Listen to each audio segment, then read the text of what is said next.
Yo, that's such a dope analogy Was because giving you grace because he's seen the work. Like, okay, he really yes, putting the work in. which by the way, all right, so let's, oh, this is so good. So it's faith is what gives us salvation. We know through the Bible that our salvation comes from two things. It's faith that Jesus is Lord, and it's the confession of our lips that Jesus is Lord. Mhm. That by grace already, just that faith is going to save us. However, oof, faith without works is dead. Right. So when you're working super hard, Mhm. even if you ain't really hit the mark every time, it's like, listen, you that faith is working for real because you got some works to go with it, and that work is working because you've been faithing. Yo, I appreciate that because you really just opened my mind up on that. Oof, Yeah, because you need both. You can't have one or the other. You can't put all the work in and have no faith.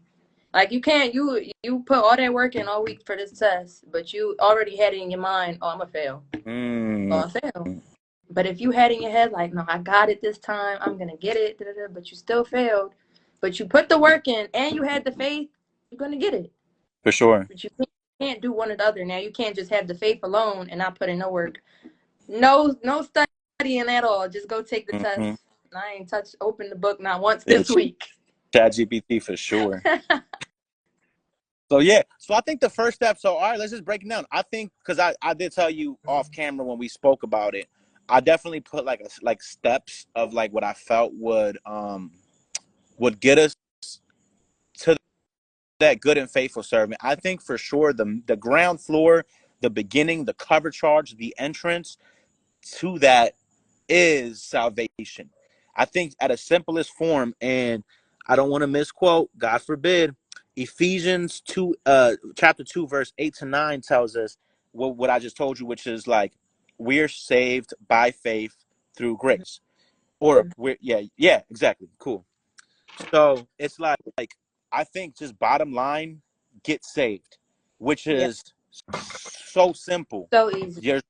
There's nothing you need to do other than believe and confess.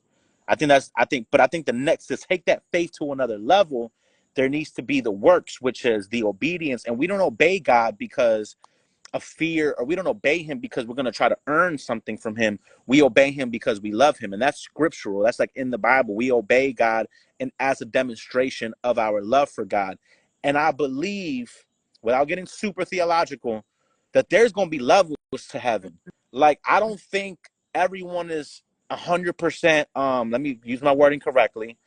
I don't think everyone gets the same gifts. I think when you get to heaven, because the Bible talks about people getting gifts, and it talks about certain people getting crowns, certain people reign, certain people serve up there. It's going to be it's levels. I didn't write the Bible. So my thing is like, in order to get to that next level is, all right, cool, you've been saved, but what is your heart of obedience like?